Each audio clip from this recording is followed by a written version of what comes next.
A paz eterna de Cristo, meu precioso irmão, minha preciosa irmã, e a todos que estão me acompanhando aqui nesse estudo bíblico através dos escritos bíblicos.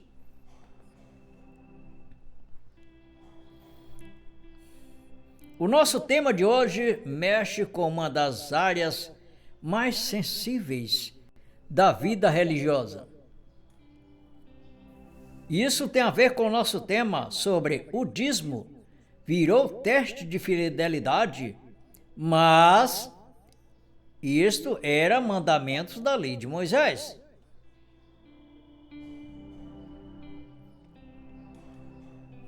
Muitos ouviram durante anos ou durante o tempo de sua vida religiosa que não dizimar é sinal de infidelidade, rebeldia ou falta de compromisso espiritual. Mas, quando esse assunto é examinado dentro da lei de Moisés, do sacerdócio levítico, da nova aliança e da consumação do sistema antigo, a pergunta muda completamente.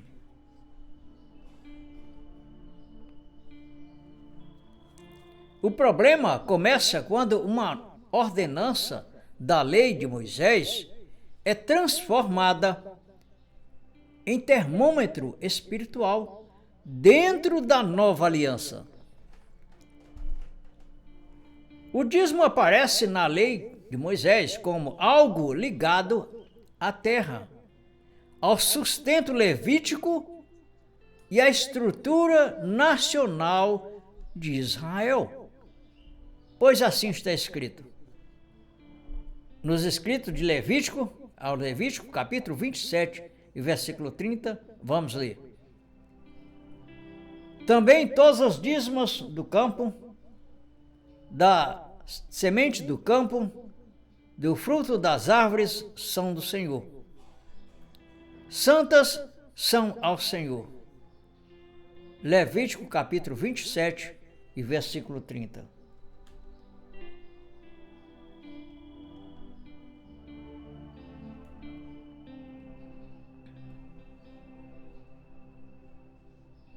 Quando Malaquias diz: trazei todos os dízimos à casa do tesouro, para que haja mantimento na minha casa.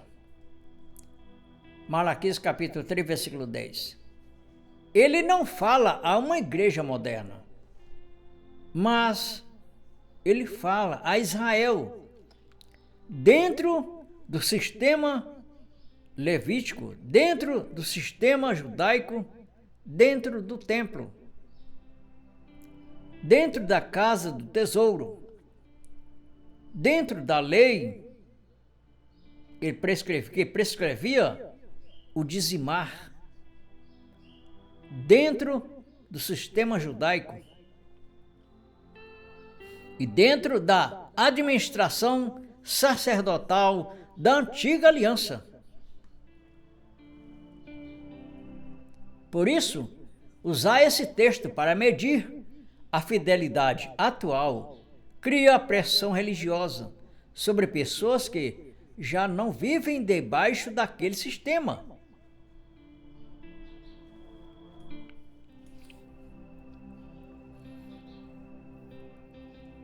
No livro de Hebreus, já esclarece o ponto que muitas pregações evitam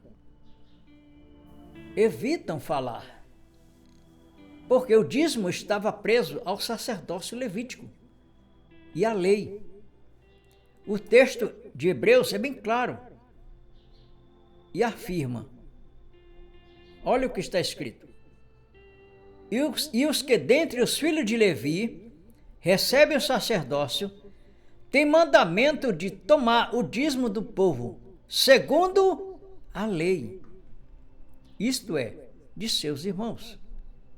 De acordo com os registros de Hebreus, capítulo 7 e versículo 5.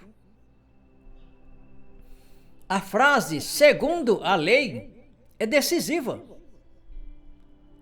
porque mostra que o dízimo obrigatório não era uma prática solta, mas uma ordenança ligada aos sacerdotes mortais. Em seguida, o mesmo capítulo de Hebreus declara: porque, mudando-se o sacerdócio, necessariamente se faz também mudança da lei. Ou seja, acabou os sacerdotes humanos, porque dentro do sistema judaico acabou também a lei. O próprio apóstolo Paulo, ele define isso aos seus escritos aos Romanos, capítulo 10, versículo 4, que o fim da lei foi Cristo, e não a continuidade da lei. Porque, por outro lado, só haveria um mandamento para se receber dízimo, de acordo com o sacerdócio levítico, baseado dentro dos princípios da lei de Moisés. E nenhum ponto dentro da nova aliança tem sido estabelecido ordenanças, inclusive as ordenanças, entendeu? Foi cancelada por Cristo. Portanto, se o sacerdote mudou em Cristo, a base legal que sustentava a cobrança também mudou. Portanto, transformar dízimo em teste de fidelidade é trazer para a nova aliança uma obrigação pertencente à antiga estrutura sacerdotal.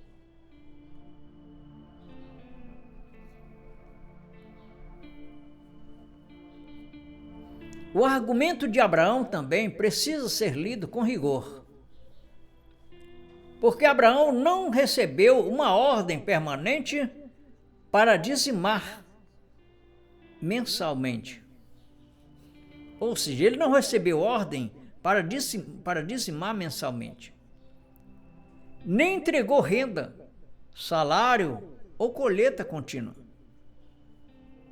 O texto apenas diz, em Gênesis capítulo 14, versículo 20, e bendito seja o Deus Altíssimo, que entregou os teus inimigos nas tuas mãos, e deu-lhe o dízimo de tudo.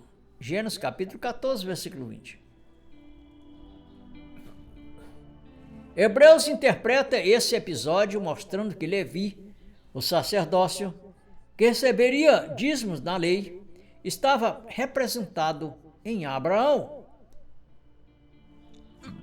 Ou seja, a questão de Levi, no livro de Hebreus, das quais foi receber o dízimo, é justamente recebeu em Abraão. Em nenhum momento está escrito na Bíblia, e não está escrito, não tem nenhuma referência bíblica que aponte que os cristãos também receberam o dízimo ou pagaram o dízimo em Abraão. Não. Se trata do sacerdócio levítico. Então, o ato de Abraão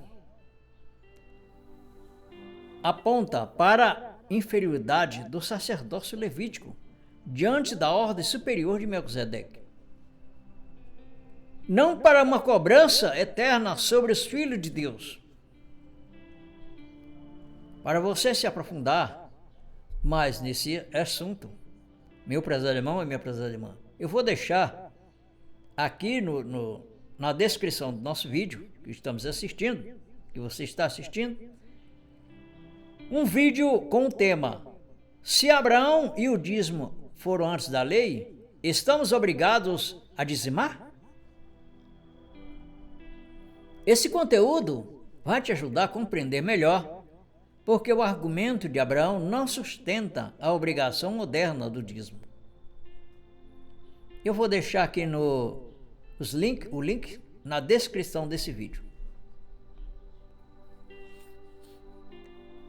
Na nova aliança, a contribuição não nasce de tarifa espiritual, medo de maldição ou ameaça de portas fechadas, mas de liberdade, consciência e generosidade. Paulo ensinou: cada um contribua segundo propôs no seu coração, não com tristeza ou por necessidade, porque Deus ama o que dá com alegria. Segundo os Coríntios, Paulo escrevendo aos Coríntios, na sua segunda carta de 2 Coríntios, capítulo 9, versículo 7. Esse texto não apresenta percentual obrigatório, nem sacerdote cobrando, nem casa do tesouro do templo. Apresenta liberdade responsável. Por isso, Paulo também ordenou: estais, pois, firmes na liberdade com que Cristo nos libertou, e não torneis a meter-vos debaixo do jugo da servidão. Gálatas capítulo 5, versículo 1. Quando o púlpito transforma contribuição em prova de salvação, fidelidade ou proteção divina, ele troca a maturidade da graça por um jugo religioso. Meu prezado irmão, minha prezada irmã, para você ainda se aprofundar também mais sobre esse assunto da liberdade em Cristo, estou deixando também aqui na descrição do nosso vídeo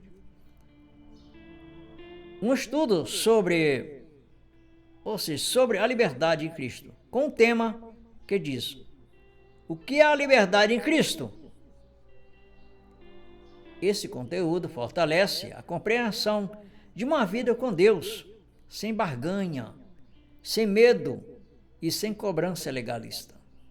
Eu vou deixar o link aqui na descrição desse vídeo.